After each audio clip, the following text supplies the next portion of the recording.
And welcome to episode 195 of the DayZ podcast. We are joined once again with the usual cast of hosts. Helkiana, how you doing, girl? Yeah, I'm good. I'm a bit tired, but good. Good to have you back, mate. Marks, how you doing, mate? Yeah, good at the moment. Good. How are you? Yeah, not too bad, mate. Not too bad.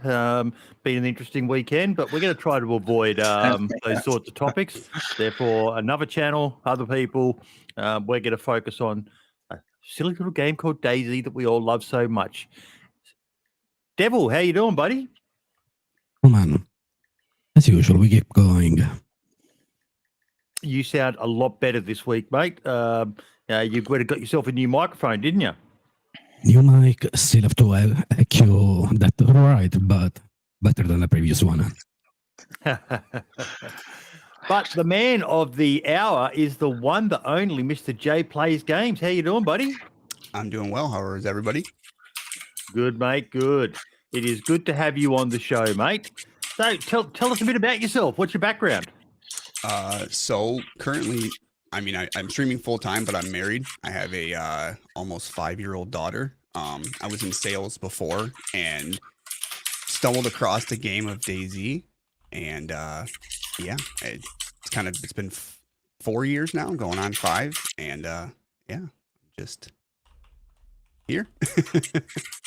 Just have to say, Marks, your typing is so loud. Wait, you can hear that? Oh shit! Sorry, my bad. Oh yeah, that was. Oh, how can you hear that? Oh, my apologies. No, initially I thought it was Devil because that was one of the issues we had last time. He was, Foxy's in chat there. Who's beating the shit out of there? What did the keyboard do to you, man? Jesus Christ, you beat the crap out of it. I'm not even typing that hard. I'm just typing like normal. I apologize. I'll mute my mic. My bad. That's all good, mate. So being a father is the best, isn't it, Jay? It really is. It is. She's me and my wife, like a perfect mixture of me and my wife, and it shows every day. So yeah, it's definitely my favorite part about life. I know it's kind of a cliche, but like, nah, I think some people like don't want to have kids. Some people want to have kids. I wanted to have kids. They made it uncool. Yeah. They made it. I feel like uncool. it's and it's not for everybody, but it's I don't know. I enjoy it. It is, and it's so rewarding as well. I shared it. The highlight for me last week was my son graduating uni, and I got to go to his graduation. And I literally, even now, I get choked up about it.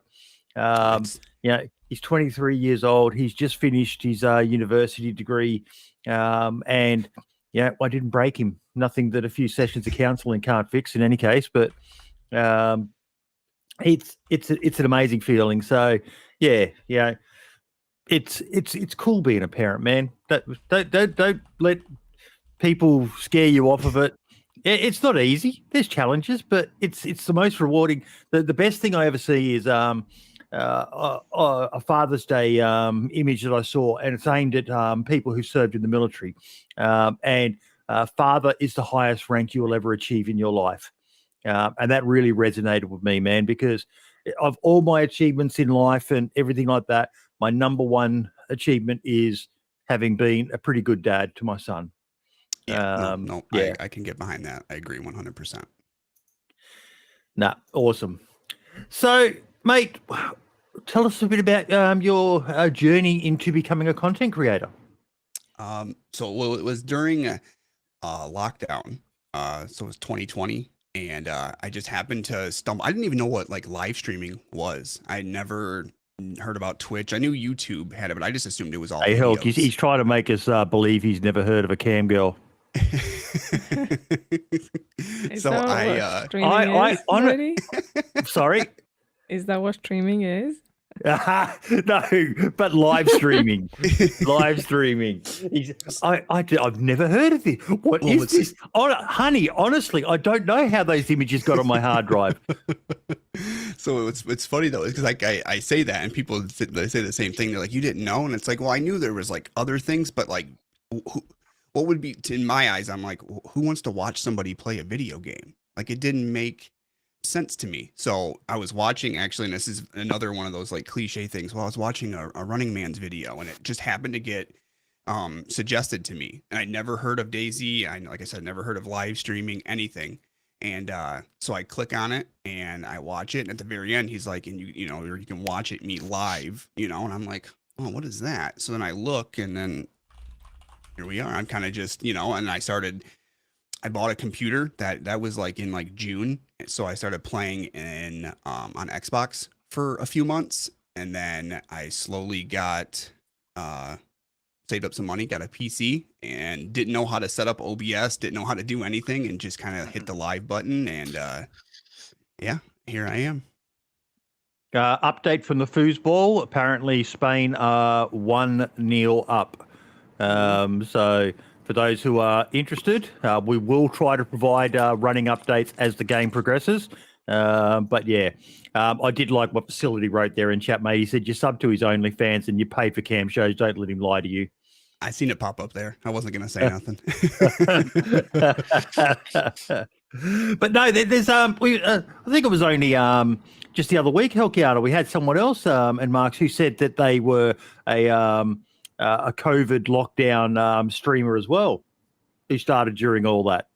Yeah, a lot of people definitely started, especially creating anyway. I'd assume modding as well, but a lot of people definitely started during that COVID period because, like, you're just sitting at home, and if work is closed and school is closed, and you're literally nothing else to do, so why not? That was my reason. It was, well, why not? So there you go.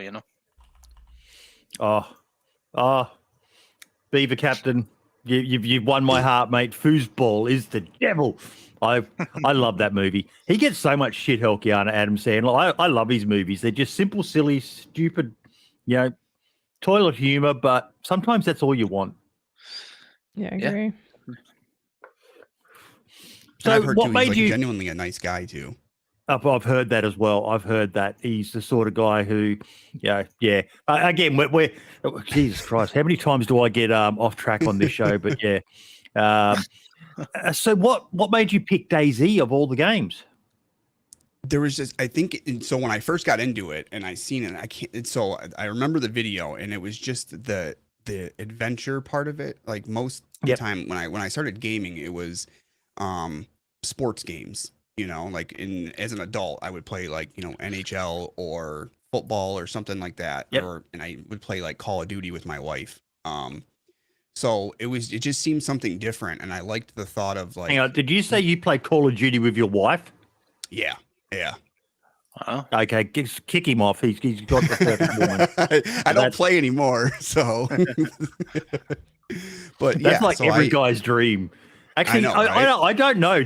Were there ever any fights between you playing? Was she good or?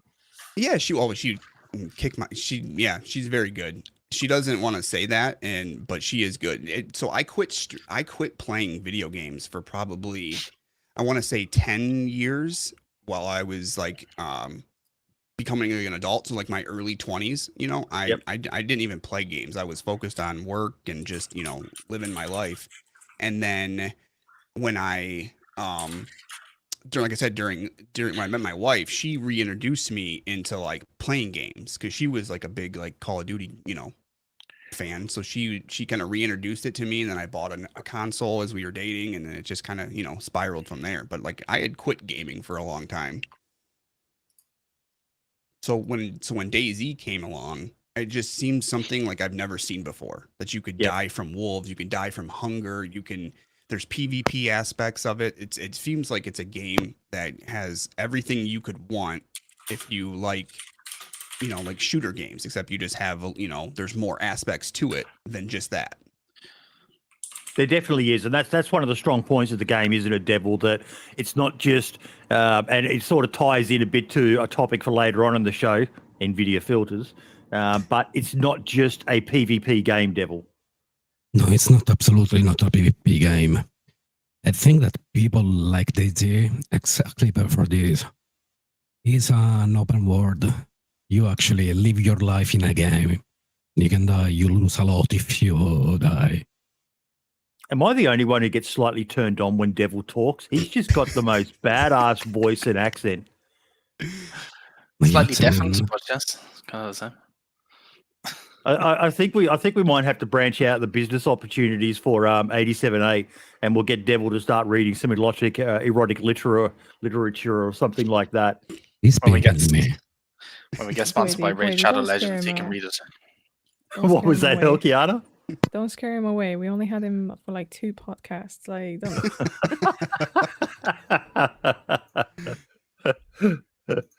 But you do, dude. You've got one of those voices, hey. Like it's just insane, mate. Oh, I don't definitely since the first moment, man. My accent is very thick. Did you say very thick? Yeah, man. Thick. Oy. Someone's going to clip that word. That's part of why I went there, Jay. I saw the shirt there, mate. So what's the story with the shirt? Something with chat. That's the one thing about live streaming is you meet people from all over the world. Yes. You know, and I feel like when you're in chats, people are able to be themselves, whether they're like goofy and, you know, so like when I started out streaming too, I didn't have a cam. I was like, I'm gonna like hide who I am. And then I watched and I noticed too that really I was trying to like do things that other DayZ streamers did. And if you look at them, a lot of of the bigger ones don't have a face cam. They don't use a face cam. But then I've seen some that do have them, and I was like, you know what? Let me try it. Because I'm more of like a reserved person, and it's brought me like out of my shell, and it just became I'm like considered a thicker guy, I guess people say. That's where it came from, was from my chat. They said it just kind of popped up, and now it's a thing, and we call ourselves the Thick Fam, and yeah, kind of that's it's silly, but it's brought me out of my shell, and it's made people laugh and joke around, and it's just something fun for us to mess around with. No, there's nothing. It's kind of funny like that, Helkiana, how certain communities they develop their own lore, and things start to just become a local joke and all the rest of it. Yeah, definitely. Each community has its own little thing, usually some jokes, and I guess like if people are new, just follow the chat a little bit. Be careful. Don't think that what works in one chat works in another as well, because I have seen that. If it works in one, to be a bit more sexual, that's fine. It's funny sometimes, but like in other chats, do be careful about that stuff. You do. You've got to. Read the room, follow the rules of the house you're in. Just those common little bits of etiquette, and again, that's another topic for a bit later. Etiquette, but in another sphere. But yeah.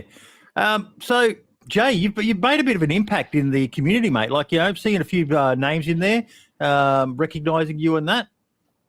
Yeah. It's slowly coming along. I'm happy where I'm at. Obviously everybody. You want more, but I'm taking my time, and I'm kind of growing my community, and I'm just having fun with it. I enjoy going live. I haven't gotten to the point where I'm like, oh, I gotta make a video, or I gotta go live. I enjoy going live, even if, and we've been branching out and playing other games too, recently. Because I feel like sometimes everybody needs a break from something that they do every single day almost. So, but that's something that, sorry to interrupt, but that is something that is really good to see, is other people like you branching out to other games. Yeah. Oh yeah. Especially as you grow, because then say you didn't want to play DayZ anymore when you're a bigger streamer or whatever. At least you have that audience that knows, okay, he doesn't just play DayZ, he plays these other games as well. It's nice to have that little bit of variety. It's nice seeing people do that. Yeah, it's important, Jay, to branch out. Everyone goes through phases. Yeah. And then what's helped too is like I'm part of the Survivor Z like stream team, so I've been able to make some connections with them and really play with people that I would watch. I would never ever think that I would be able to play with some of the people that I have, and it's pretty cool. Joito's looking after the Survivor Z team now, isn't she? Yep. Yes, she is. Oh. Yeah, it's been through a few hands, but it seems to be in good hands at the moment. And we got to meet her, Mark. She's a lovely young lass. Yeah, she is. Yeah. Fucking tiny. My God, she's a little pocket rocket, mate. Like I think she'd be lucky to crack 5 feet. Yeah, she's very, very small.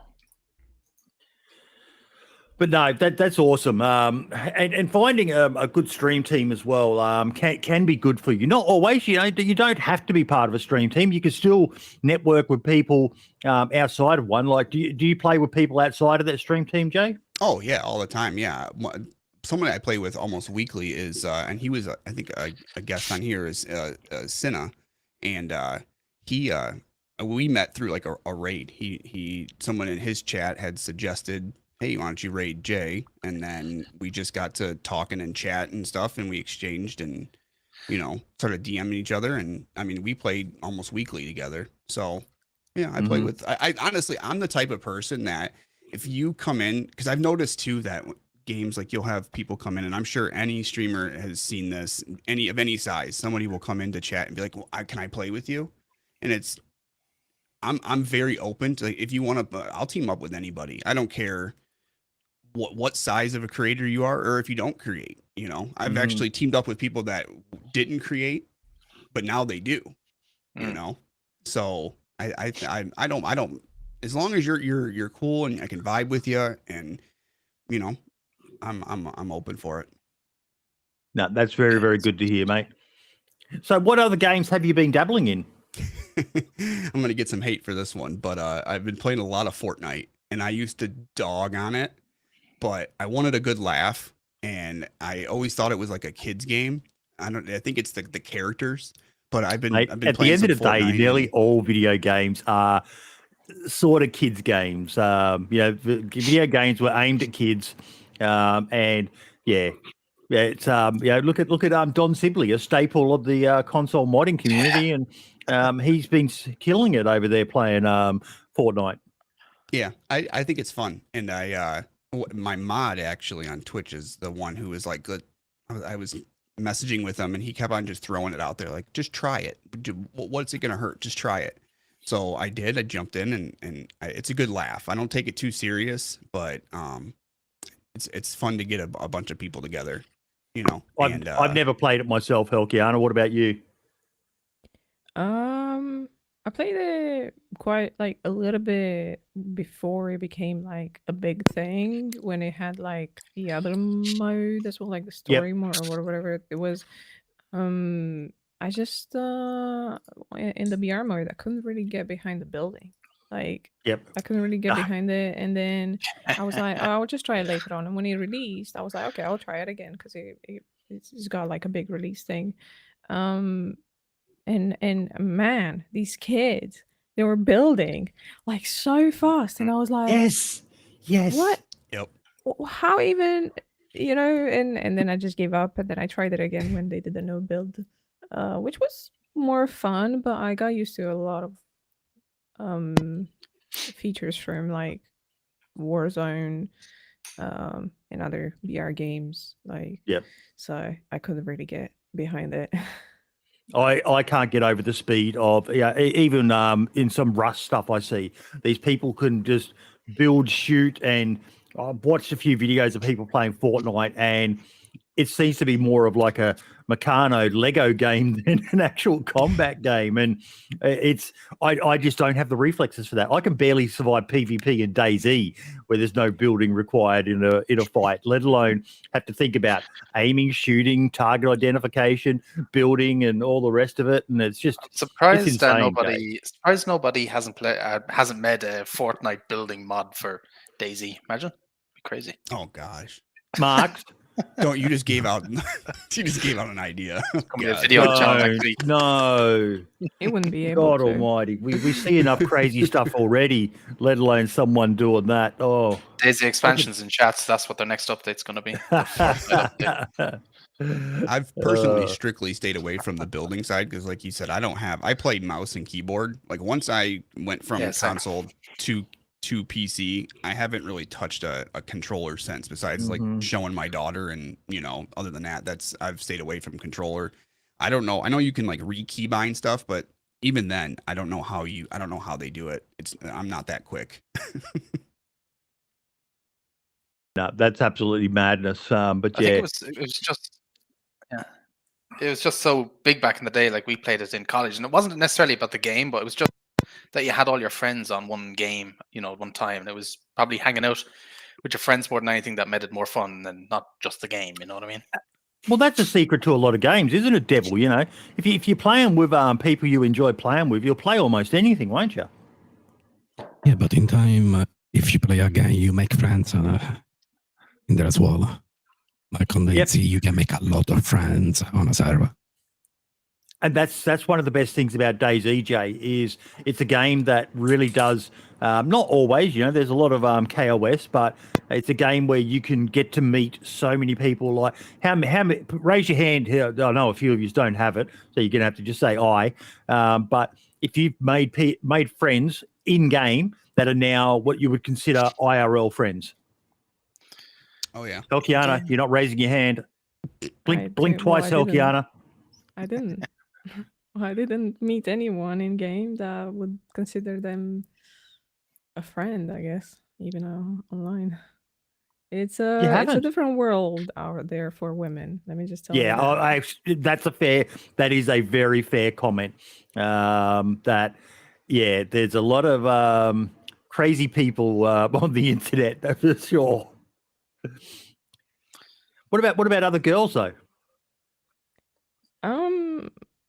I haven't met that many in game, to be honest. But to be honest, it's been some encounters where they were either weird, but they were there, or they were good, and then it just ended there. A lot of people don't want to continue getting to know each other after that run that you had together. But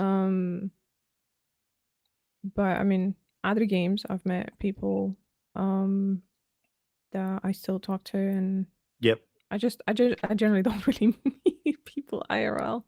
I'm a little bit paranoid. I totally understand 100%. Like, I even remember watching Kiwo back in the day. For those who anyone here know Kiwo? Sounds familiar, yeah. Kiwo was one of the OG DayZ streamers, and she was playing with Mr. Moon and all of those sort of guys back in the day. And some of the encounters she would have is just I totally understand Helkiana. Even Patty saying there in chat that she agrees. Hears exactly what you're saying, but that's probably another whole other topic when we get a good guest on, just to talk about what some people are like on the interwebs and the anonymity in the video game, what they think they can and can't say and get away with. But it's crazy. But no, it is good in that respect, isn't it, Jay? Like, have you met any of your fans or mods IRL? Yeah, so Dr. Scandalous is that's a name I recognize. Yeah, he's actually like 40 minutes up the road from me. So we've kind of we've done a few lunches. He's actually been to my house before, and he helped me shoot a video that I was making, and so I've met him. I have plans to I want to meet some other people in my community, but he's the one that I've met IRL, and it's kind of cool how it happened. And then I also met Reverend, and I'm pretty sure you know Reverend, he's awesome. Yep. So he had like a little what they called like RevCon, and it was only like 2.5 hours away from me. And it was his community getting together, and then so we went down there, and I got to meet a few other creators and him, and so met a few. Yeah, Rev is a good dude, very very solid individual. Awesome. Pretty sure we've had him on in the past, haven't we, Marks? The congregation. It might have been an earlier episode that I wasn't on. You might have had him on. Yeah, probably need to revisit getting him back on, because he's just such a feel-good streamer. But so what have you got coming up, Jay? Anything interesting? Well, we're doing True Colors. So we've got that coming up. Good to see that back. Yeah. Oh my God, I loved it. I was in the last one on Deer Isle, and it was a lot of fun. That's one event that is like, it's run correctly. Like, it's done. The format of it, everything is done really, really well. So I'm enjoying. I enjoy it a lot. He's been doing it for how many years now, do you reckon, Marks? The True Colors event, God. It's got to be at least 3 or 4 years, I'd guess, maybe. Has to be, yeah. It has to be. Wasn't there a break? Was there like a bit of a long break in between? Yeah. This is the first one he's done in quite some time. Right, It's been like a yeah. year It's or been two. going on a while anyway. I don't know how long, but it's been around a while. No, it's really good to see Happy coming back with his events because they're pretty much borderline the pinnacle of community run events within the DayZ community. He knows how to do a good event. But without going too much into his background on that, the guy's got a background in marketing and stuff like that. So that's part of the thing. If you want to have a big event like that, you've got to market it as well, don't you, Jay? Yeah, 100%. And he gets the turnout for it is incredible, to the point where he's got, for True Colors, there's now 2 days, I think, for streamers, and then he's got another day that's for like just viewers and non-content creation. So I mean that's 3 full events. That's saying something. And some of the big name people in the community want to be in them. Yeah. Oh yeah. Yep. I like that he's doing one like. Sorry? Did we listen? A couple for the creators and then some for just viewers as well. Doing multiple events for the creators and. I think we understood what you were saying then, but yeah, it is. It's good that he's doing events for both content creators and a viewer event because that was something we saw a lot of the time was people, it's great watching these content creators and big name people all playing these events, but they never got to do them themselves. So it is good that he's doing that. Yeah, and I actually get a lot in my chat too if I'm in an event. The people ask, well, I didn't hear about this event. So I've found it's more word of mouth, Yep. And another thing that's cool that people do, and I know a lot of people do it, is like a streamer will hit a certain milestone and they'll host like a stream snipe event or something like that. I've been a part of quite a few of those. Those are a lot of fun because it allows, other creators, but as well as just, people from my stream, people from your stream, anywhere can go and, have a good time with the event. So those are always fun too. Now, we are going to talk about something. And Jay, I'll get you to give your opinion as a content creator. Last week, we showed a video that was, well, I'll play it now. And this generated quite a bit of discussion in the Discord and on Twitter. So I'm going to press the play button on it now. Here we go.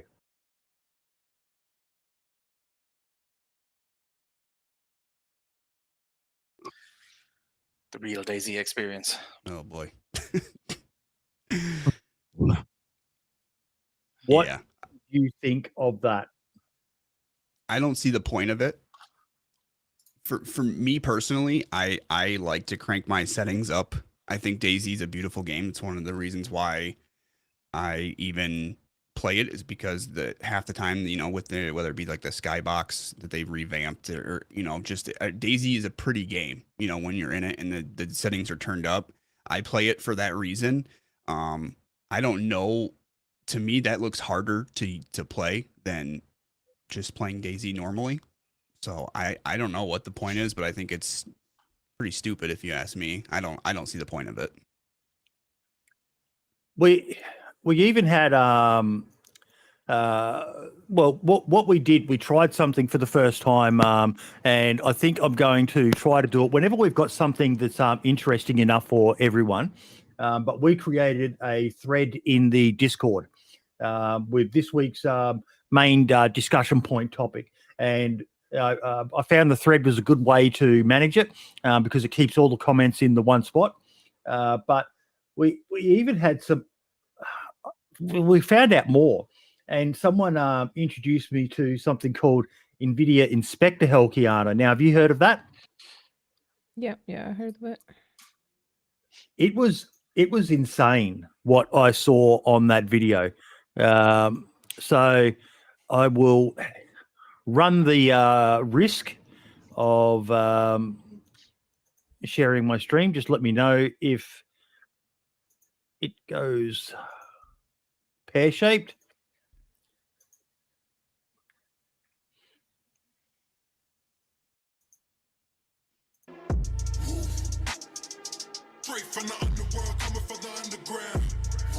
You might want to unmute that. Yeah, I me just too. did. Yeah. Like, there's no way that gives you an advantage. It does. It does. Yeah, Really? this is the Molsk. For those who don't recognize it, this is the Molsk. And when you've played the Molsk, you know just how busy those forests are. You can't see nothing normally. And they're just not showing up, those trees. Yeah, this should be banned, I think. Yeah, if I was a server owner and I found out that this was what they were doing, that would, to me, that's a bannable thing. I don't know. That just seems silly. And see, there you go. Look at that. You should not be able to Okay, see yeah. those people. Yeah. That's crazy. And they clearly probably can't even see him. No. So it's basically like cheating, basically. Yeah. It's in my opinion, it's a clear exploit. And there was some argy-bargy on Twitter, like Dozing Chopper in particular seemed to take great umbrage at my fringe way of describing it. But to me, this is just sweaty. This is the definition of a sweaty PvP Chad devil. What do you think? I think that playing with those PlayStation 2 graphics just to get some kill, it's kind of hilarious. Like, I don't like people cheating and exploiting it at all. But, I mean, playing this way, why? Because I Just get ruining your and other people's experience. I get why some people may want to use filters, Nvidia, Helkiana, to make it look better, but it's borderline. This is why we can't have nice things. Is the way I see it, Helkiana, that people are exploiting it. Oh yeah, definitely. Any kind of external program that modifies the game to give you an advantage is generally a bannable offense. So I think any server that is hosted by the community will ban you for having it on if they can find out. I'm not sure if they can, how they can find out.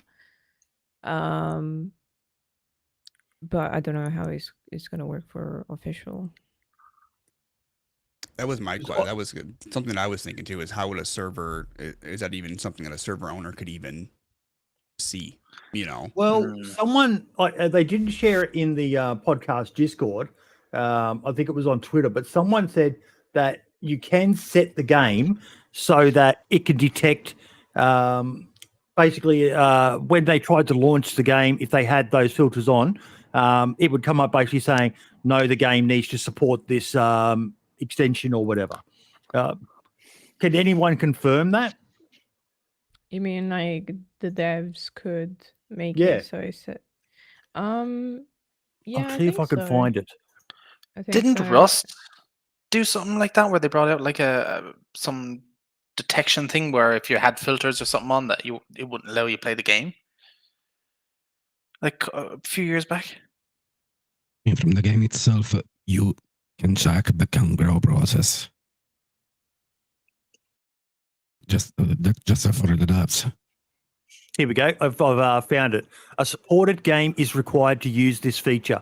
I'll share the screenshot. It was Revive Me Ryan who shared this with me.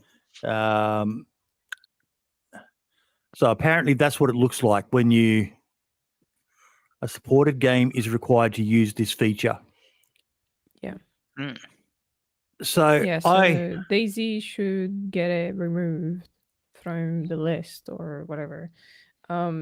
Because this is not the only thing. Like, people can also do like the gamma contrast a little bit so they can see in night time a bit better. I remember I was trying to use the filters to make arc more pop up, and when I turned on the Nvidia filter, it didn't work. So Mhm. Yeah, I know the gamma, and I think it's gamma or contrast is quite popular with streamers because if you're streaming at night or whatever and you can't see anything, makes a bad experience for your audience. So that kind of one Yeah, is. but that's a setting popular for that. that's a setting within In DayZ OBS. though. You can play with the. I know they made it so it went a bit grainy because people were exploiting it, but that wasn't so bad. But this, some of the Well, footage. no, yeah, people they What? use the filters like the Nvidia filters, and they buff their gamma just a little bit, just so they can see a bit better to make their streams, more Well- improved for nighttime gameplay, as far as I know. But What streamers can do is put a filter on top of their capture to That's what I make do. it that's what I do. to make in it more OBS. visible for the viewers, but not for yourself. So you're Yeah, not that's- abusing. That's what I Yeah, do. Yep, that's what I do too. Yep. Yep. you could do that within OBS. Yep, yeah, exactly what Beaver Captain just said there. I just use gamma settings in OBS. Yeah. And look, I get why people may want to use it to make the game look a bit prettier or something like that, but I've personally always been happy, Devil, with the way that DayZ in general looks. Obviously, if you've got a very top-end PC, you can make it look really good, but I don't understand it. I guess the devs are doing not working, even making it look even better. And if you want to take a picture of the game that looks backed, you can use the reshade, which is another post-processing filters. But it's Oh, not yeah, so this like in your thing. editing and that? You're saying about, right, you could edit it after the event and or after the stream, and if you're going to Yeah, do a like video color. upload, and Like color Yeah. correction. yeah, But I Reshade. know a lot of I know it's a different game, but Call of Duty streamers, like a lot of the Warzone streamers, do use that filter, and they will change their Nvidia settings to make the contrast and stuff look better, because the game can be kind of gray, I suppose. So they want to get those colors popping, and then so you're watching the streamer with like all these saturated colors, and then you go play the game, and you're like, well, this doesn't look like anything, and you can tell. And they openly admitted that they use filters, but I don't think it gives them an advantage. It just makes the game look better. Whereas some of that stuff was just a clear advantage, wasn't it, Jay? It's like looking through a thermal scope. Well, one of the clips that was in that is it showed it looked like a guy was bandaging while one guy was down. If that was normal Namalsk, you wouldn't be able to see him at all. And you've got to remember, that's two different programs. One, the first clip that we play is filters, where it just changes the colors and makes it look like a thermal. And the second one is Nvidia Inspector, and they call it potato mode, is the term that I heard. I hadn't heard it before. And that's where it pretty much just removes all the foliage, and it was, wow. Yeah, It's crazy. I don't. I to me that's got to be something that hopefully DayZ is can as a whole can do something about. But I just don't see the point in it. I've never looked at DayZ as like, oh, I got 15 kills tonight. Maybe after the stream, and I'm like, man, I had a great stream, and I'm talking about it then. But other than that, to me, DayZ's not a game that you brag about how many kills you got. That's something that you don't do. I don't know.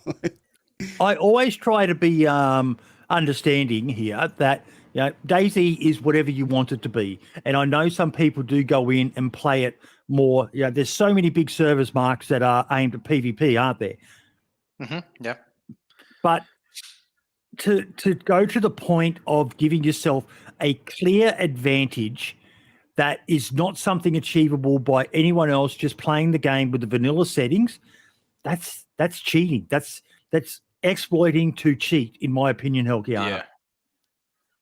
Yeah, I agree.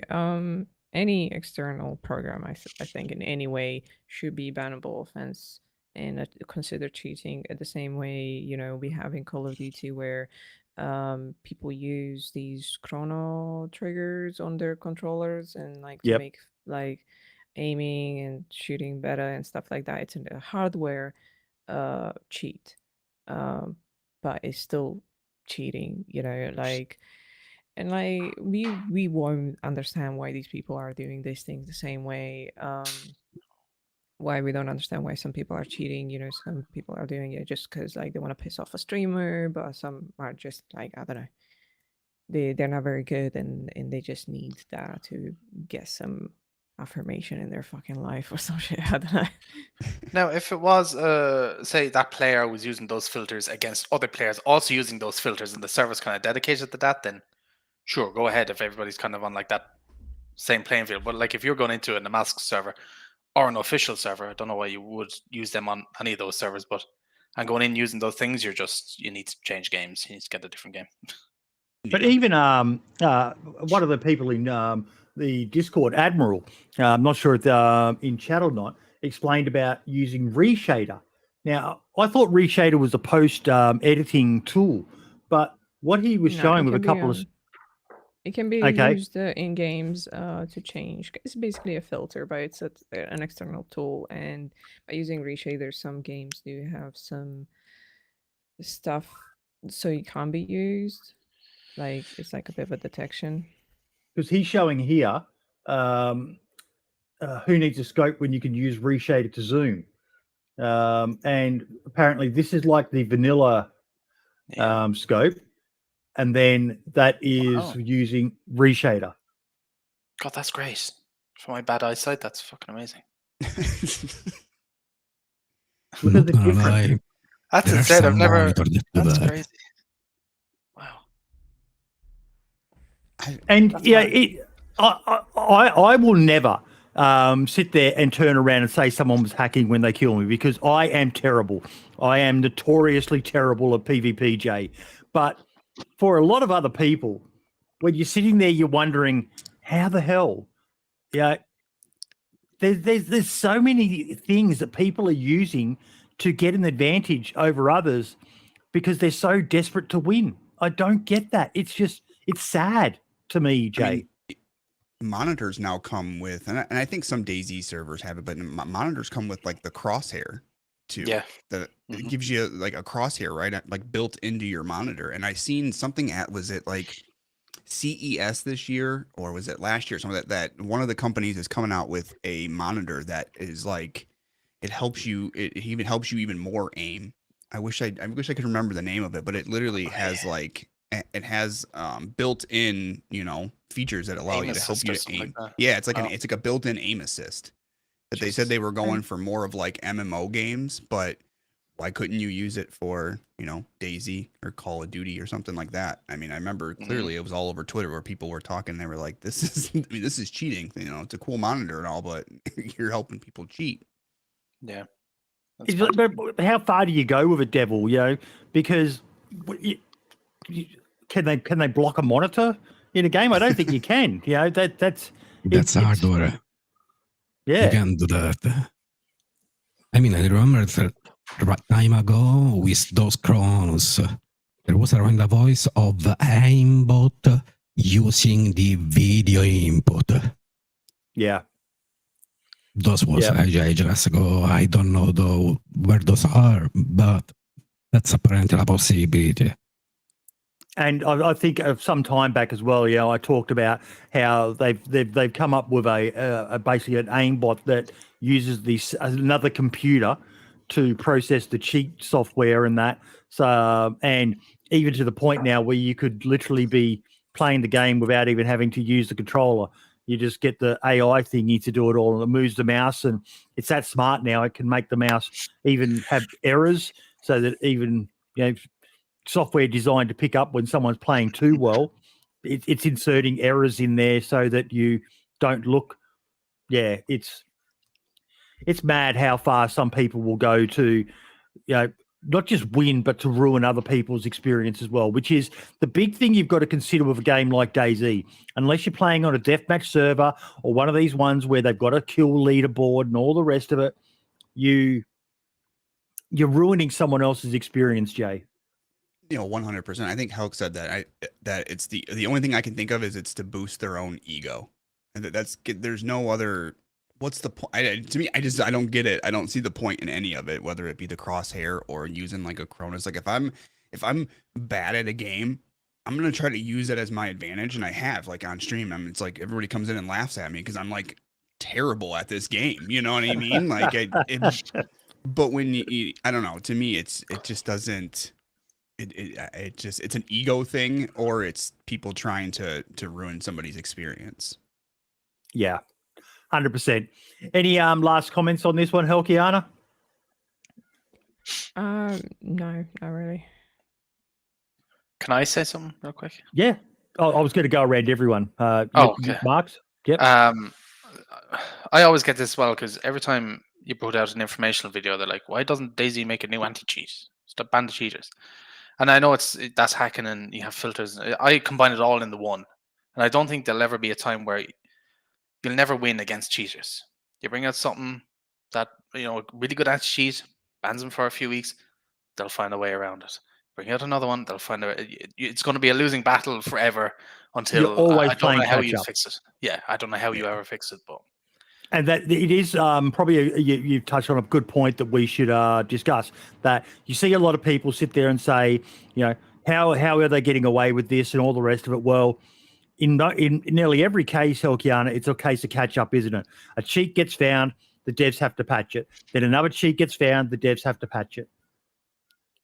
Yeah, I mean, it's a never-ending battle. There's always going to be someone smarter and with more interest in making the cheats for games. It's not a problem only in DayZ. It's Call And of not just Duty, PC. Tarkov, and I mean, it's Yeah. a multi-million-dollar industry. There was Yeah. like a lawsuit recently where they think of it. I can't remember if it was Call of Duty or one of the it was COD, I developers. think. Yeah, it was. Yeah, they went after and they won, like $100 million lawsuit against them. It's a huge Yep. business. If you've got that, if you're into the hundreds of millions of dollars, then there's a problem. It's a constant battle, and yeah, we've just had Project Lemon sent us a video, and the Greedy Peasant actually talked about it on the DayZ podcast for console that he does. But there's a new way of duping on console out there, and they're always looking for ways, and they're always testing. I always wonder how the hell they find these things. Like, I don't think I've ever once accidentally found. I think I may have done a couple of like glitches accidentally where you're like, oh, what the hell just happened then? And I usually jump straight into the Discord I'm on, of the server, the Discord of the server I'm on, and let the admins know. But there's some people out there, I think that's all they do is they understand how that works. Help, do you have any insight on that? Is there like certain methods or understandings that they have and they know what sort of stuff to check to see if there's, or is it just pure luck? Sometimes it happens by mistake. And then it's being shared somewhere, and Yeah. from there it goes. But like, if you have an understanding of how the saving system of DayZ works, and if you know ways of crashing the servers, that's the easiest way to like. Yeah. That one I've heard of a lot myself as well. Even a pleb like I understand how that one works, but it's just I don't get it. For me, part of the fun is finding the gear, and usually when I die, I rarely get upset. Jay, it's kind of like, okay, I get to do my favorite part again, and that's gearing up. Yeah, no, I don't get me wrong. I've been frustrated, but because I've been alive for so long, or I made a mistake and it got me killed in the game, but. Again, it's it's the whole point of DayZ is that it's every life is a new adventure, and that's the part that I kind of embrace because I'm respawning all the time. So, and it's also it's a good reason why everyone should consider recording marks, because after you finish, you go back and you watch your deaths, and you quite often notice something that you didn't see during the actual moment. Yeah, like I'm always kind of recording, so it's handy for me. But if you don't record or anything, Nvidia's what's it, the capture thing? Shadow play. Like if you just enable that, and then if you like see something that's suspicious or you see a bug, even for example, just Alt F10, I think it is, and it will save that clip. And yep, you get to either send that to a dev if something's broken, or if there's a cheater, you can report it to the server you're playing on. It's always good to have some kind of recording going in the background. Yeah, it's a simple program. It does put a bit of excess strain on your computer, So if you're running a fairly low-end PC, you might want to test it first. But you can just have it running in the background. It's constantly recording but not saving. And then you can set it for anywhere from 5 to 20 minutes, I think, is the most. And you just have your shortcut saved. And then if you die or you see something, you just hit Alt whatever to record it. And then you can go and check that later just to see what happened. And Foxy has just announced that Spain have won or Spain will win. I'm not sure. Nice. But it was 2-1 with 86 minutes left. So, sorry, England.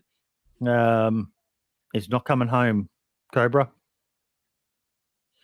Cobra did send his apologies, but he was watching the foosball. So, yeah. And,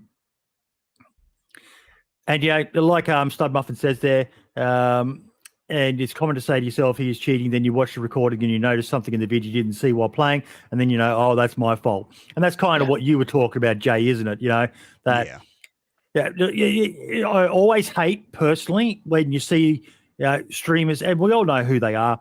I'm not going to throw shade at anyone, but every time they die, it's like, well, that was sus, that was sus, that was sus. One of the best bits of advice I ever got when I used to stream my gameplay quite a lot was don't draw attention to it. Even if you could swear 110% that was dodgy, don't. Because the majority of the people who do it, especially if you're a streamer and you think you're being stream stalked or something like that, they're doing it for attention, aren't they, Devil? Well, I think they cannot get that those skills. They want to stream about it. Yeah. Install those things. They want to see you rage. They want to see you. Yeah, carry on, Jay. You know, I was going to say there was actually a channel on YouTube that just got shut down. That was their whole thing, was stream sniping streamers, recording it, and then posting when the streamer would react to it. Yep. That was we were just talking about it in Discord, in the Survivor Z Discord, there was a like I said, the channel that was doing that, and they were just saying like, hey, if you think something's kind of sussy, you know, don't react, because then you're not, you know, don't give them any fuel, you know, to make a video. And depending on how you react, you know, for those who don't know, look up a guy called Wings of Redemption. He had a massive following of people who all they did was troll him. They'd learnt his gameplay style, and this was playing Call of Duty primarily. But he was primarily a camper. He would find his spot and hole up there, and they would watch him and just mess with him, whether it be even if they were on the same team as him. And his reactions were legendary. I see you chuckling, Jay. Yeah, they were good. But I mean, so you can either, like, you know, in his case, you can kind of lean into it maybe, but in the other case, you know, it's the bad look. Not good for your mental health to lean into it, though. No. Like, he would get how many controllers do you reckon that guy went through every stream? 2 or 3? I would imagine so. Notorious for throwing his controllers against the wall, but it's a rabbit hole if you go down the Wings of Redemption tunnel, so be careful. But yeah. Okay. Do a couple of quick things. Don't forget to check out Humble Bundle, folks. ! Humble in chat. We'll get you a link to our channel. Any purchases you make go towards supporting what we do here at the channel. We've also got Lid Hosting. If you're looking to get into hosting a DayZ server in the EU area, highly recommend you check out Lid Hosting, ! Lid, LYD in chat. A great way to test whether your idea is going to be viable. And then if you do look at going to a DayZ server down the line, they love helping people transfer over to an actual dedicated server. If you want to know more about what I mean between DayZ and shared or rented servers, hit us up in the Discord, and there'll be plenty of people happy to help you out on that one. Last but not least, if you wish to make a donation that goes amongst all of the team, I'll share the link in chat. But we've got Powerly.gg, which is a great way, not just for us, but for any streamer who wants to do something to support their mods and all the rest of it. You can have once a month. You can set up your own Powerly.gg account, and that way the donations for that day get spread amongst your loyal team of mods who, in nearly every case, are helping you out for nothing. So a great little tool for anyone who's interested in doing it. Powley.gg, I'm a big fan of them. You guys all been getting your paychecks from Powley, Helkiana? I think so. A while back, you know. That was very unsure. Yeah, it pays out. It does it all automatically. People, when they click on the link, they can see what the split and all the rest of it is. And yeah, it's a good little tool. All done directly. It's not, to me and then I've got to send it out. It just goes straight to everyone's PayPal. It's fantastic. Good little tool. Okay.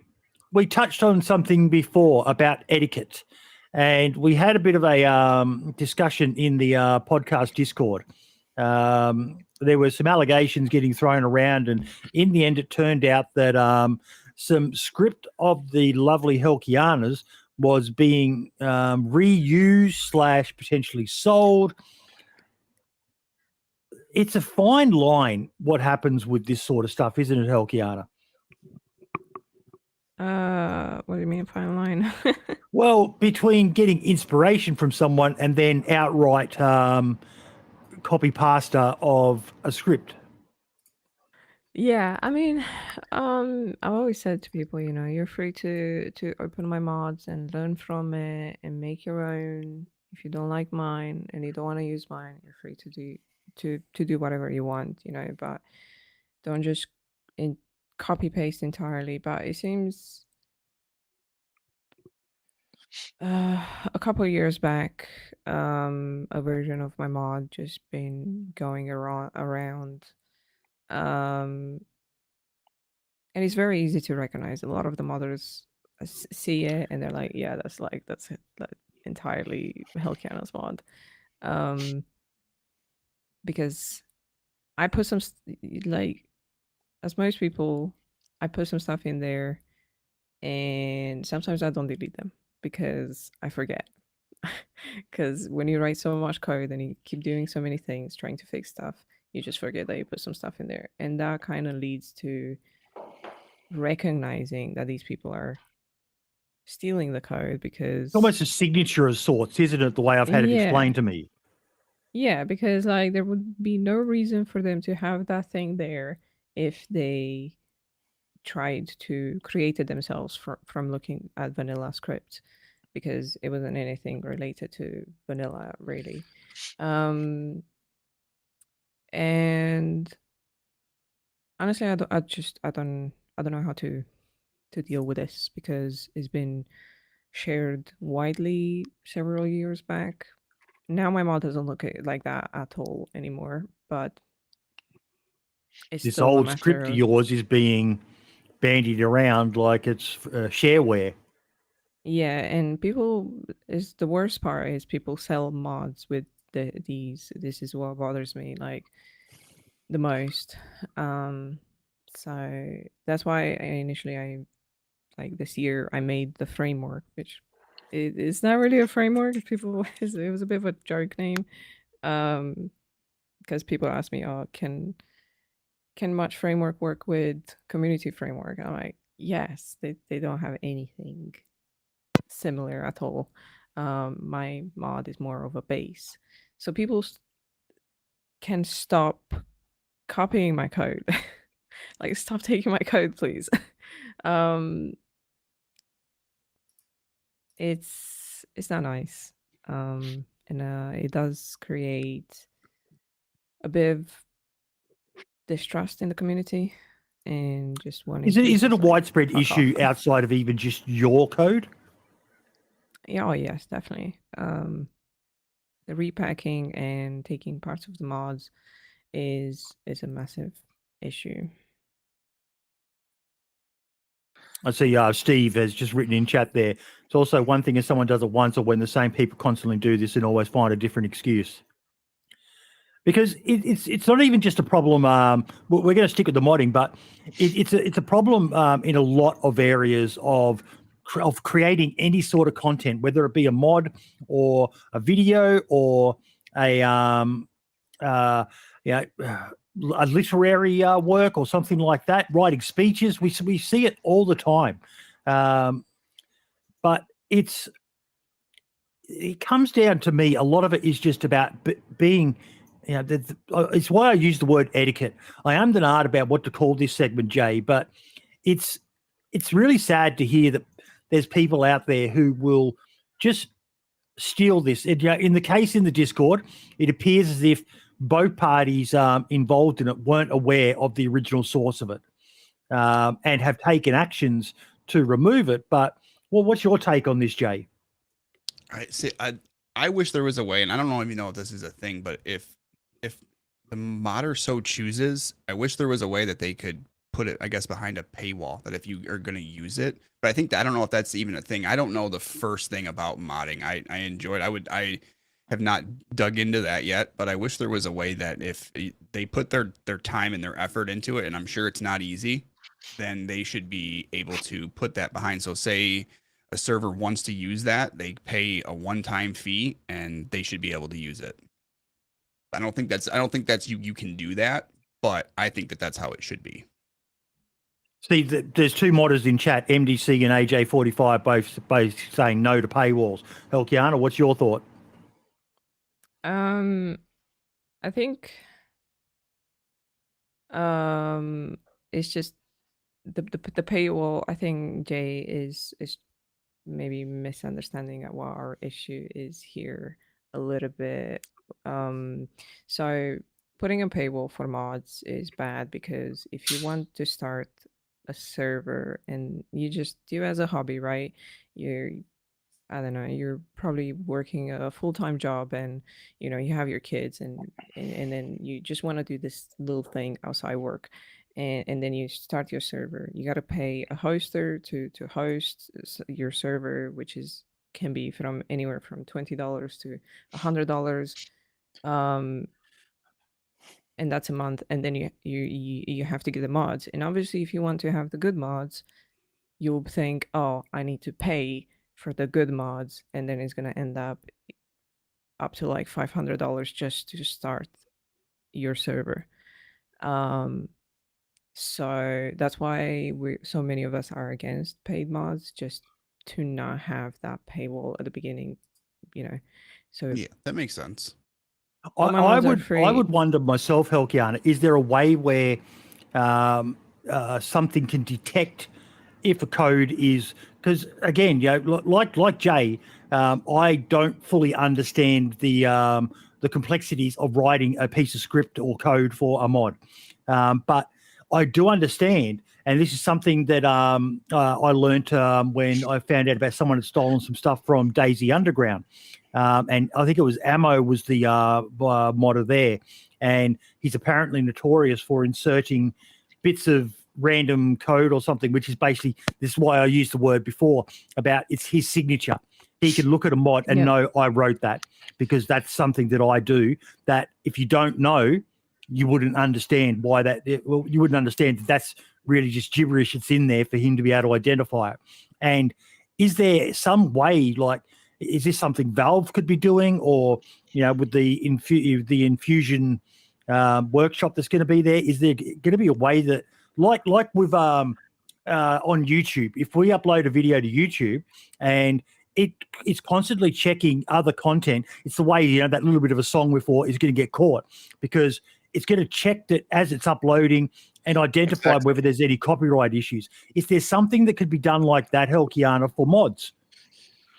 I don't think so, because you can upload just pretty much anything, like a zip file, any kind of file. So the amount of file types that they will have to support and scan, it would be insane. It's not feasible. When you do a video, it's you know, it's always a video, right? Well, but a mod is always code, though, isn't it? No, I could be wrong. I mean, if you speak about Steam Workshop, DayZ and Rust and Arc and Fallout, or I don't know if Fallout uses the workshop, but like if you think about all these games, they all have different formats, right? We have PBOs, and they're packed in a certain way, and they can be unpacked. Oh yeah, I suppose, yeah. To see what's inside, but then obviously some people are using obfuscation, so you can't just unpack it easily with the given tools. And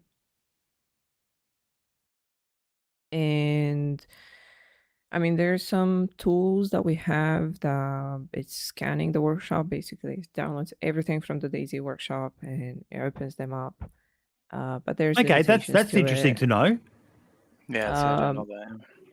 there's a limitation. So, for example, if someone repacks my mod and it's the exact same file, then it's easy, because each file has like a signature. It's so it can check against that, but it's not able to recognize the files inside the mod necessarily. And like for example, what happened now with um this thing last night is it wouldn't be able to recognize this because it's inside the code and you can shuffle the code around just See, There's there seems to ways- be. There's ways around it. Sorry, you go, Marks. See, there seems to be a lot of. So if there's no way to detect this and there's no way to look at all this stuff, it seems like the only way you can do it is just by trust, right? Like you just have to trust modders that they don't put something in. But the issue at the moment with the DayZ community, and as an outsider who's not a modder, I know a lot of modders, but I know nothing about modding. There is no trust in the modding community. If, for example, and I know we have tools as creators, like if a video gets copied, YouTube will literally send you an email going, hey, this is yours. And you can take it down or whatever. Or sometimes, even if YouTube doesn't detect it, you can reach out to the creator and be like, hey, look, do this. I assume you can do that with modders as well and be like, look, this is mine. But it seems like there's just no trust in the modding community when it comes to not stealing stuff or not borrowing stuff. Because every day there seems to be something coming out where you've stolen this, you've taken that. I don't know how you fix it in the modding side of things. You just have to try and get that trust, I think, is the only way. Devil, what's your take on this, mate, as a modder? In my opinion, I think that maybe from the game itself, a workshop coming directly from the DayZ, some verification tools from them can come in a different way.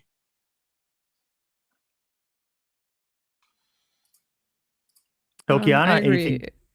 anything? So if DayZ would make their own workshop kind of thing, like it's in Reforger, and they just have more dedicated team to deal with this, it would help. Because obviously right now we cannot really report anywhere if we have issues with someone that is abusing.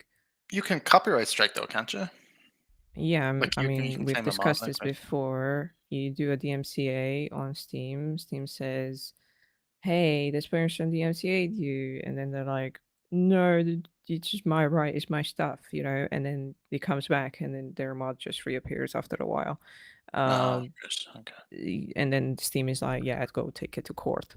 And then if you have a court paper, then you can ask Steam to take it down until the court proceedings. That's sort of the same as in YouTube, though.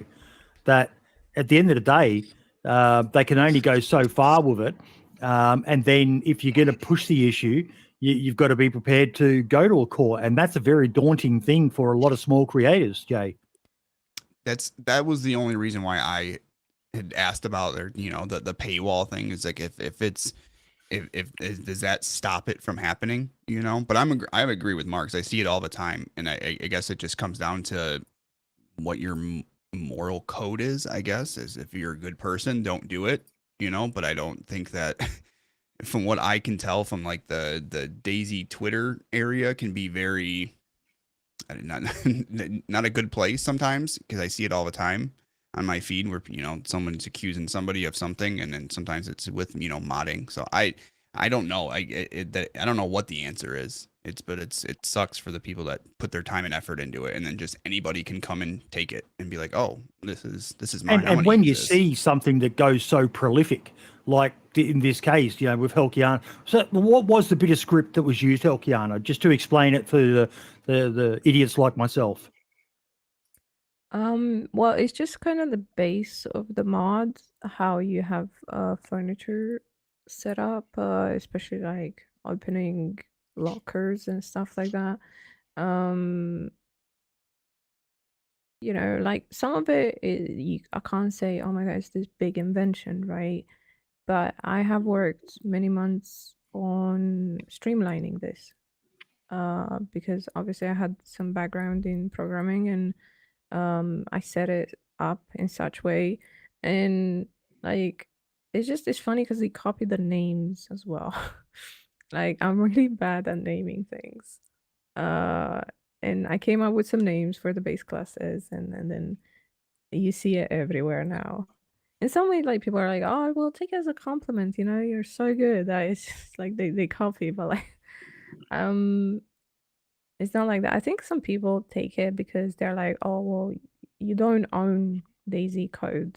You know, that's why some people say, "Oh, you don't own DayZ code." But like, if you made a creation, um, it's still yours, right? Um,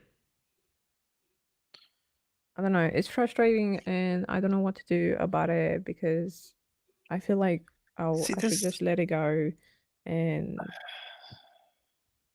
this is so bad for people outside, So maybe you're players that want to check out a mod, or like creators like myself that showcase different mods, make videos on time to time. Like it's so hard now. Now you have to kind of go around and like, oh, this mod looks cool, but can this modder be trusted? And then you have to reach out and see, do you know anything about this modder beforehand? And see this. yeah, And Yeah. if you then upload a video, they'll go, oh, wait, that modder is bad. And then what do you have to do? Do you have to take down and it's just the same with a player. Like, do I want this, or even a server? Do I want this mod on my server? What if something happens? And it's just getting to a point now where it's like you're better off not having no mods on your servers at this stage because everybody seems to be doing something wrong, and it's just there's just no way to stop. No, obviously, it's something that we struggle with here. Is when we get someone on, as long as you're doing it with the best of intentions, then that's you can't be afraid to showcase stuff. And if it turns out that it wasn't above board, you can just address that when you need to.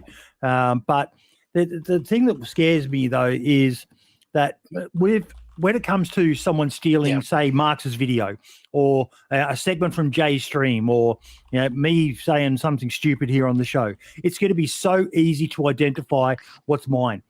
With this theft of modders' IP, intellectual property, because regardless of whether it's code written for DayZ or not, it's still your IP, your intellectual property. You wrote that code and managed to solve whatever issues to get that code to work or whatever. But for 99.9% of us who play the games, we've got no idea what's stolen, what's not. No. Yeah, sometimes we can see it if it's a graphical thing, but Helkiana, we just can't tell, and that's a bit concerning for us. Yeah. 100%. yeah, definitely. It's a big issue, like you said, Marks. You can't trust modders now, and I think this kind of started when modders started selling more mods. I think it started about 2-3 years ago, a bit more widespread because it became a monetary issue, right?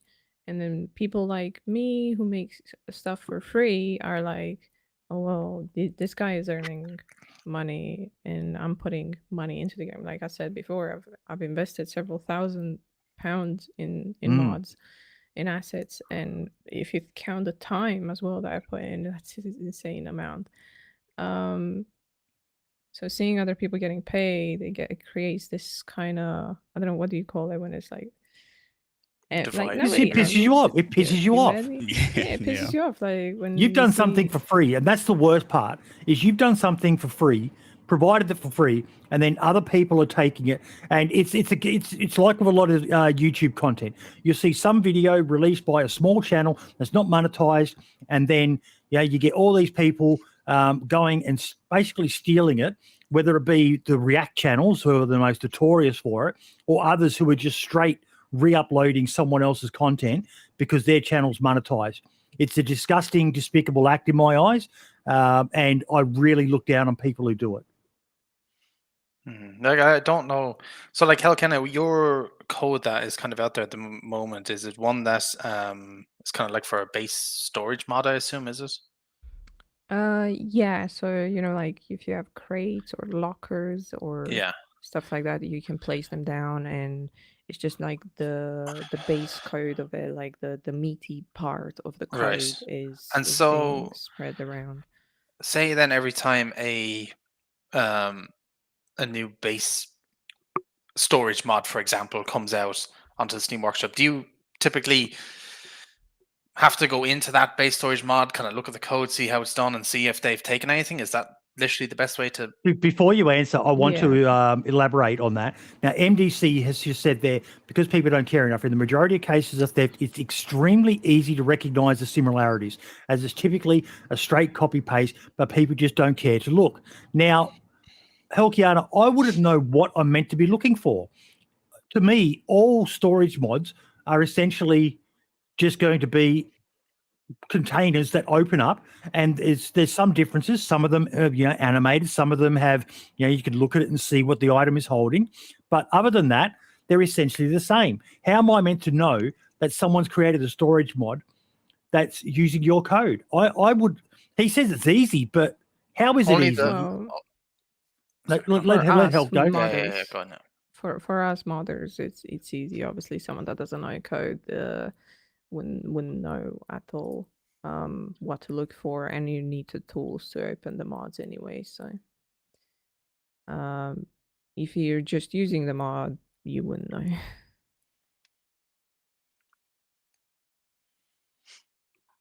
I suppose if you are a modder and you're looking through somebody else's mod and you realize some of your code is in there, that's probably how it's extremely easy. But like if you saw open a mod and it had somebody else's code in there, and you probably wouldn't know. Like, it has to be down to each individual modder, right? If they spot their code. I don't know if I'm Yeah. explaining it properly, but Yeah, and you were mentioning about like if a new base storage mod shows up on the workshop. I used to do that like 2 years ago. I would watch the workshop for any new mods, and I would look inside to see what they posted and how it was written, and I would spot some of them but not all of them. But since then I haven't really been doing it, so God knows how much it is, because a lot of it does go into these server mods as well. With what NDC just said in chat, Helkiana, is he right there? That, if you can set up a server, you can compare two fucking script files. He said before that, with all due respect, Boydie, that's a cop-out. It's like your mum saying, I don't know how to work a VCR, when in reality, she just can't be bothered to figure it out. I mean, MDC is always aggressive like that. To be honest, I know, but that's one of the reasons I like having him owners. around, because you can't just surround yourself with people who are yes men. You've got to have people who, as much as he and I disagree on a lot, I like having opposing opinions, because I know he loves to hate on us, but we've said before that we're missing the point. Well, that's why we're talking about it, so we can try to hear other points of view on it. But I wouldn't even know where to begin to look for the script. Yeah, I think like what he said there, if you can set up a server, you can compare to script files. I don't think that really applies to like 80% of the server owners, to be honest. And we know because of the way they talk when they request support for our mods, and they're like, where do I mod this thing? Doesn't work. Like, did you follow the instructions? Then they can't even follow the instructions, So there's plenty of people like that, so I wouldn't really count on it. But some people that are a little bit more forward with understanding how servers are being run, and not just putting some mods there and that's it, then they can maybe have a look at some of them. They can invest This is a good point here, Jay, that MDC has said. For what it's worth, the majority of times we find out about new instances of theft, it's because people who aren't modders find the similarities and then DM us like, hey, isn't this yours? And I agree with him there in that, there's been times when you've seen a mod come out and go, oh, this is quite similar to such and such's mod. So it might be worth just sending, Joe, mate, you've got a mod. Is is this yours, like repackaged, or is this? And they could look at it, and you're not being a dibber dobber or anything like that, because it's a big issue as we're finding out. But that's a good thing to, because he said before about you could look at it and you can, the only tools we need are our eyeballs. Well, their eyeballs can't be everywhere, but the community can, and we could just send them a message and say, hey, you might want to check this mod. It seems quite similar to yours. And I agree with that, but I also think that, like, I know a few years ago there was a servers that were copying. They were just changing like the name a little bit from like day one to something else. Yeah. I just stayed away from those. You know what I mean? Like I would. That's a clear ripoff. And they were just trying to ride the coattail of another popular server. I mean that the players could do that if of some of a server doing that. You could speak up, or you just don't play that server and let people know, like, hey, this is ripped off from somebody. But I feel like it comes down to, from everything that I've just heard, is that it comes down to people just need to be honest, and people aren't honest. And I don't know of a way to fix that. I mean, people aren't. If they like something, they're going to take it. And it's like a moral code that people don't have anymore.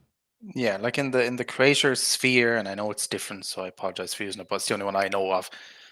If you find somebody has ripped a video off or something, now there's all right doing ideas. I've seen some videos and had an idea, and I've like, oh, this is really good, and I've given all the credit to that creator, and I've even asked sometimes before, okay, can I, do my spin on this idea? And it's yes, and if it's yes, and if it's not, then leave it. But when somebody uploads, like, say, I've had it a few times where people have just ripped my videos and uploaded them on their own channels, and you can strike those videos, and there's a strike system. So you get a number of strikes or a number of reports. Your channel is gone completely.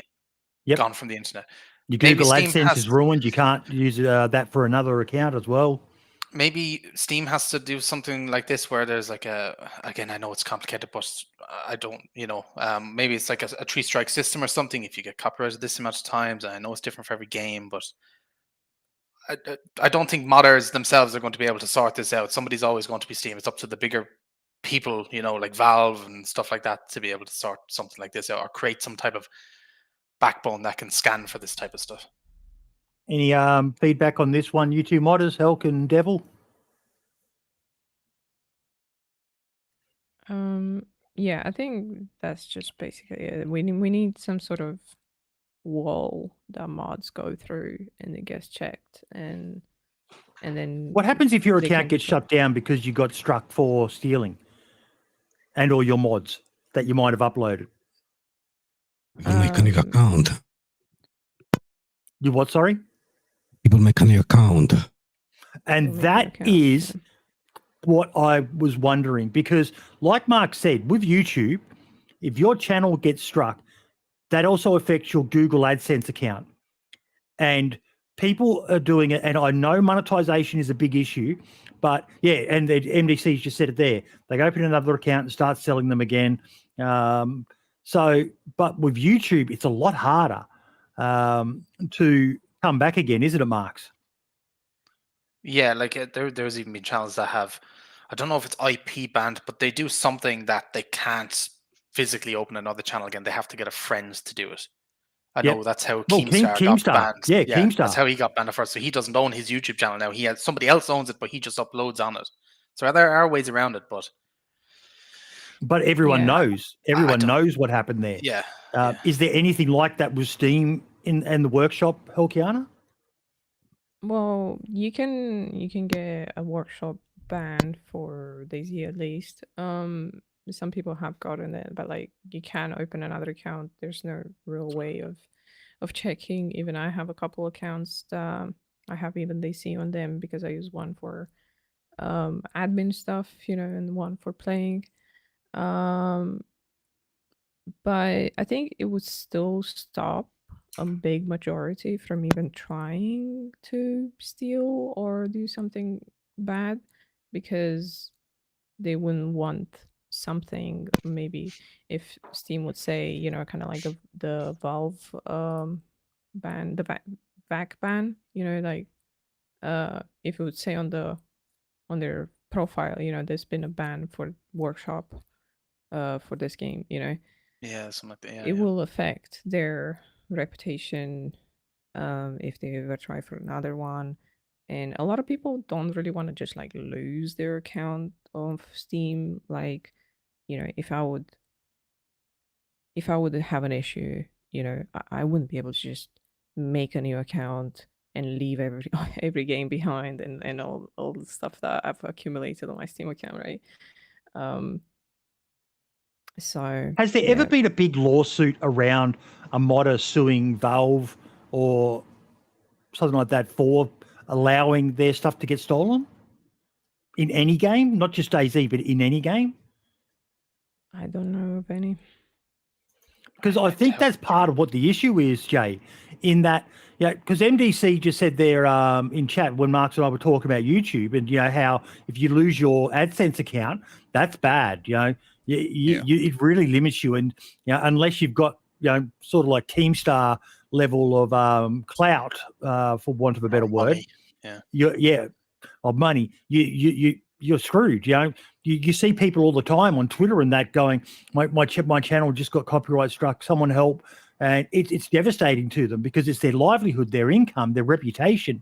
But unless someone does a big lawsuit against Valve, there's no incentive for them to change this model, it seems, Jay. Yeah, no, and then you go into the aspect too of like, what if people falsely strike you? I've seen, on the other side of it, where I've seen where people are on Twitter saying, "Hey, YouTube, can you help me? I've got, I'm at risk of losing my account because it was, falsely copyrighted." And I think that you go into that issue as well of if I don't know if there's a clear. I mean, we've had a very good discussion here, and copyright is a nightmare. It's an absolute freaking nightmare. But even if you do get false copyright claimed, there is ways on YouTube, like you can reach out to somebody, or even through their own system, you post the evidence, and usually you'll get your channel back. There is some cases where it can be a bit tricky, but most of the time it will get sorted. The big issue for the modders, though, Marks, is that someone like Helkiana, she's doing this for free. Yeah, like Helkiana, if you had to go to a lawsuit, you don't have to say like numbers or anything, but if you're looking at a lawyer, that's tens of thousands of dollars minimum usually to engage a lawyer. Is that something you're going to be doing over this? No, definitely, and you won't get a lawyer that would do this kind of like a pro bono thing or something. There won't be no lawyer that will take such case. So. And you're going up against Valve, and they've got fuck you money.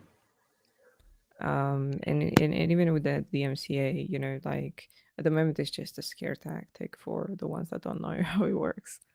The people that do know how it works, it doesn't work against them. It's a shit situation to be in. I just hope people understand that what they're doing is affecting the community, and if me and maybe some others like the DayZ expansion guys, all the big mods, like the top 10 mods, would just be like one day, you know what, fuck y'all, remove all the mods. And what's gonna happen then? Community framework gone. No.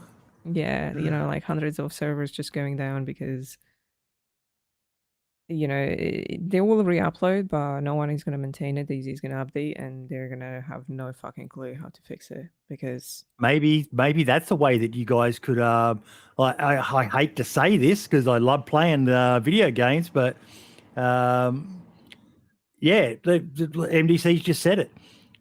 Maybe a planned protest to and across some of the bigger games that are out there, your top 50 games, not all of them rely on mods, but a united mod front to basically say, Valve, fix your shit, because ultimately it's not really a BI issue per se. It's not really a Activision issue per se. It's a Valve issue that they're the platform that allows for the majority of these mods to be managed, and the system just doesn't work for what is inherently a very meant to be free model.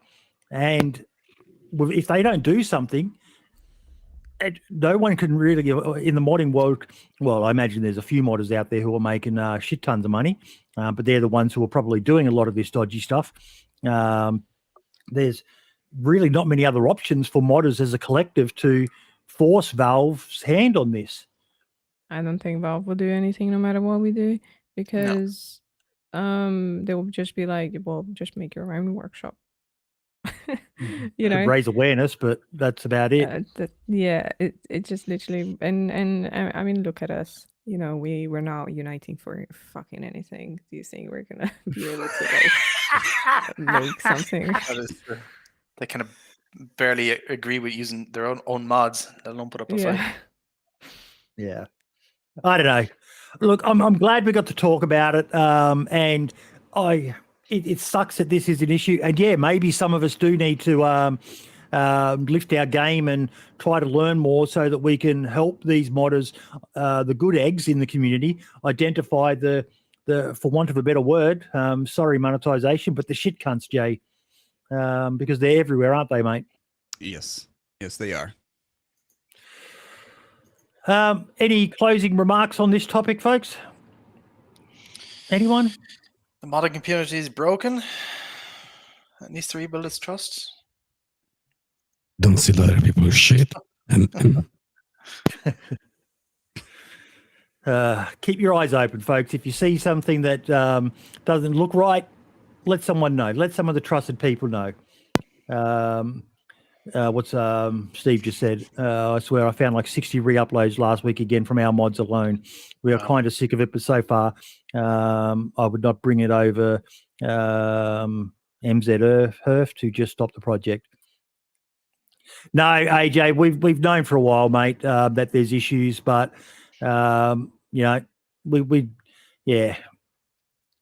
it's, you know, we've talked about it, but what can we do other than keep our eyes open and try to? Sorry, go. No, I was just gonna say it seems like it's a subject that you've got people on both sides that somehow they got to come together, but I just don't see that. Yeah. I remember watching like the last episode about when you guys were talking about it, and it just didn't seem like there was I don't know how to put it, but it's just it's a very touchy situation, I feel like, and I don't know what the answer is to fix it, you know. Yeah. I don't think you can, personally. I just do want to add, you know, that we did do an episode on the DayZ EULA changes, and if you do not agree with them, you need to fuck off, basically, because we do have the right to our code, to our mods entirely.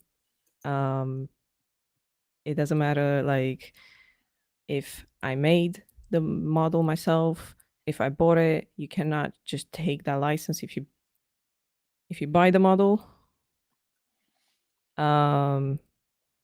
you buy it with a certain license, and it cannot be redistributed. If you buy maybe it yourself, maybe that is an episode idea, Helk, where we talk more in depth about the actual, because that's something a lot of them don't realize, you know, that these models that you guys are uploading to your packs and that are in many cases licensed, that you purchased yourself and come with an actual license allowing you to use only in your mod, and anyone else re-uploading it is breaching the license, and it's not you.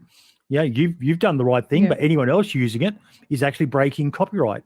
Yeah, exactly. So models is one thing. If you made it yourself, obviously you have your own license, but it has been made very, very clearly by Bohemia that you need to respect the rights of the owner of the mod. And that includes code as well. Obviously, if you write a little bit of a modification of vanilla code, you can't really make that as your own. But there are so many creations that are unique.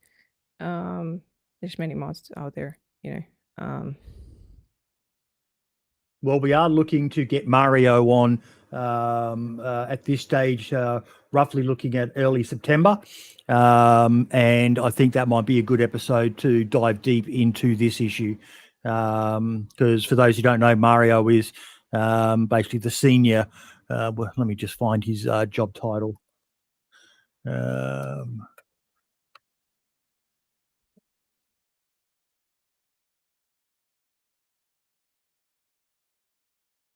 He doesn't have it on his bio anymore. Maybe it's on his Discord one, but he basically is the mod coordinator for BI now with the infusion side of things. Did the workshop near the modding supervisor. Thank you, MDC. So we'll be able to delve deeper into that.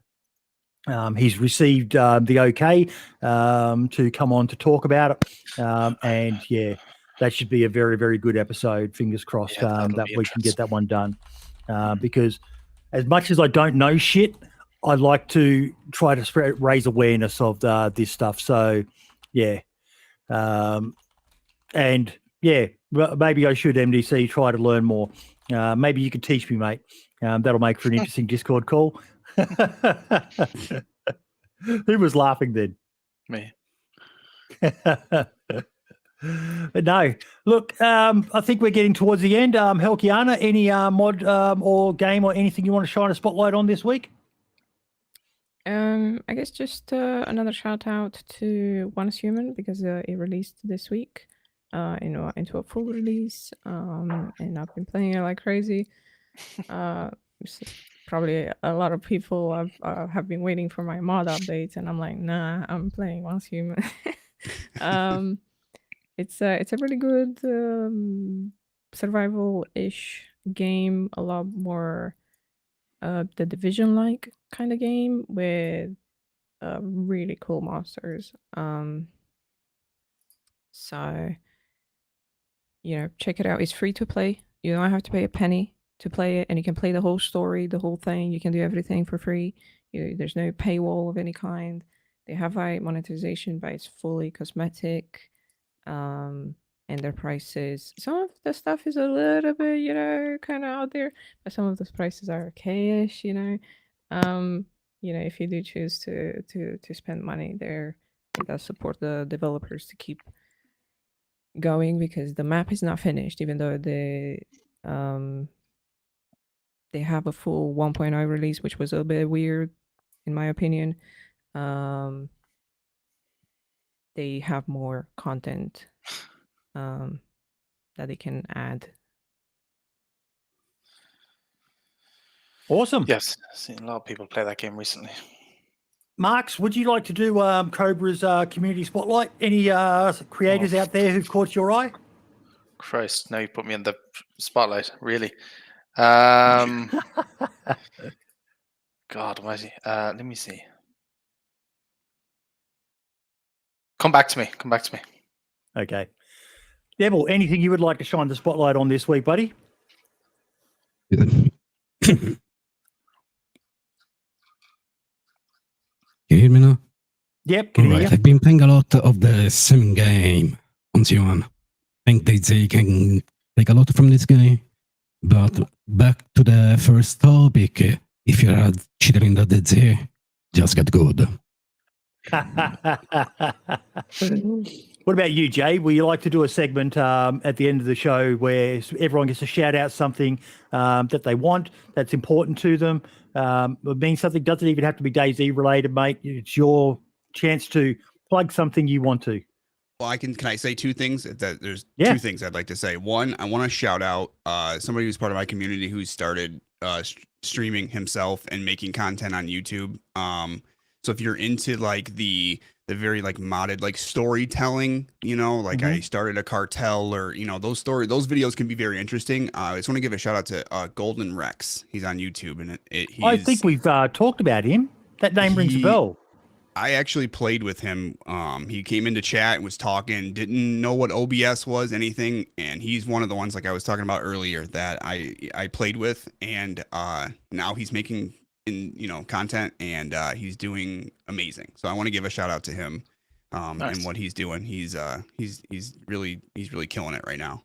And then 2 is for all my creator friends out there. Everybody I think gets nervous about trying new games and doing things like that. And I'm just here to say that you don't have to stick to one game if you're creating content and you feel like you're getting burnout or you want to try something new. Try it. Yeah. It's been a wild ride. I've played games that I hated. I played a game the other night that I was like, why did I spend the money on this? But other games I've played and I've absolutely loved, like Gray Zone Warfare and, you know, even Fortnite, those games like that, I've had a blast playing them. So don't be afraid to try something new and don't burn yourself out because, you know, we need more content from you so we can watch it. So that's it. Yeah, definitely. Right, I've got a channel. I'm going to shout it out to Sid, S-I-D. I think he might have been shouted out before. Sid DayZ on YouTube. I'll link it in the YouTube chat at least anyway. He does these gameplay style videos, you know, the kind of the base building PvP ones, and he always posts them in my self-promotion channel in my Discord, and he's been doing it now. God, I think he might have started around the same time as me, maybe a little bit after, and he's just constantly been growing and growing and growing. I still remember when his channel was like a couple of hundred subs, and he just keeps just going and going and going. It's nice to see people that are still just grinding it out there. Yeah, so I'll give Sid a shout out for now. I don't usually watch much DayZ content because I try to like keep a clear mind from my own videos, so I don't get accused for copying or anything.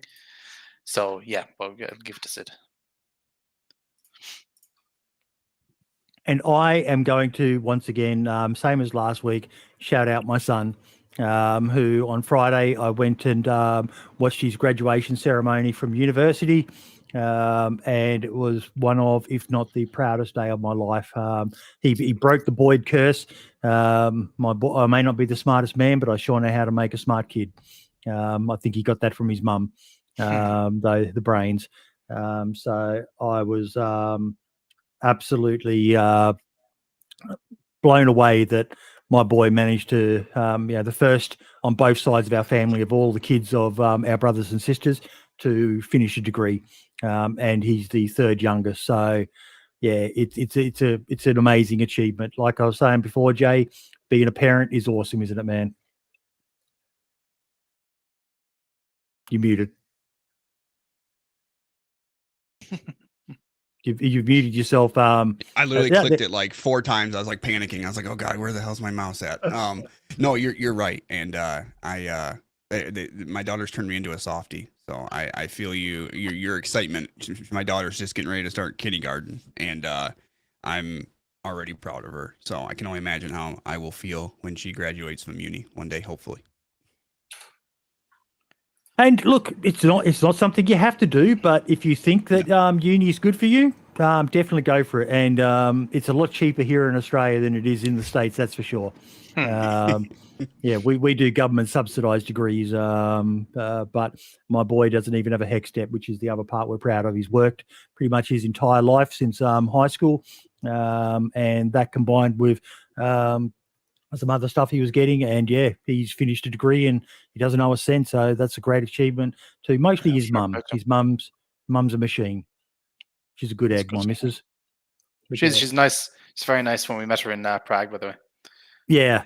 She loved being there. She took a big liking to Lad. She wants to adopt him. So we're sending him paperwork to adopt him, and yeah, she had a ball. She went straight into mother mode. They were apparently looking for stuff to buy, and she had to explain to him the differences in fabrics and all the rest of it. And yeah, it's awesome. I got lucky. I found a good one. She's my sugar mama. But yeah. Ladies and gentlemen, thank you all so much. I have been having issues with time zone issues with myself and Lady to do the spotlight on her, but we are still planning to get that done. But our guest next week is a member of the community, the one, the only Good Cluck, who's been a big supporter of us in the past, and he's going to be coming on because we don't just like to hear from up and coming streamers, big names, modders, all the rest of it. We also want to hear from you, the viewers, the people who just play this game. We used to do this quite regularly back in the day, but it was always a nightmare, wasn't it, Marks? We'd get the players not turning up and all the rest of it. Yeah, it was. But it's something that we did enjoy doing because it is important to not just hear from the modders and the people, the big name people around the game, but why the game exists in the first place. There wouldn't be a need for mods. There wouldn't be a need for content creators if there weren't a lot of people playing and interested in this game. So I'm really looking forward to next week's one. Ladies and gentlemen, thank you all so much. Jay, best of luck, buddy. You're killing it, man. It's good to see. Yeah, thank you. I appreciate it. Thank you for having me. I know we had time zone things and everything like that, so I was glad that we could make it happen. It's the usual, mate. Living here in God's country, my time zone sucks for everyone, and it's why I try to always rely on GST or BMT, British Standard Time. I don't think they call it GMT anymore, Greenwich Mean Time, but it just shows how old I am. But no, all the best, everyone, and we will see you next week, same time, same channel, as always. I forgot something. Oh, the community spotlight. Almost forgot it. Our new 60-second segment. Can't forget this because it actually was quite good. All right, so let me just go up and find it. As always, folks, you can just enter into the Discord, and if you've got something you would like us to be aware of for the upcoming week, let us know, and we will shout it out when we do the show. Here we go. We've got, thank you to iRoadie and the independent DayZ calendar. True Colours by Happy Bombs. The Super Bowl of DayZ events is back. The players don't know before the start who's in their teams. They need to group up based on the colour of their backpack, run, loot and fight together through defined zones. Last team standing wins. There'll be one event on Saturday the 20th of July and one on Sunday the 21st of July. More information in the Discord. We've also got the DayZ Sunday Social by Mr. Handman. On Sunday the 21st of July, there'll be a race from Dolnik in southeast Livonia to Brandsdale Castle in the northwest. 12 trios. Each team must collect 7 items on the way to win. It wouldn't be DayZ if there was no PvP involved, right? More information in the Discord. All the best, everyone, and we'll see you all next week. Ciao for now. See ya. Bye.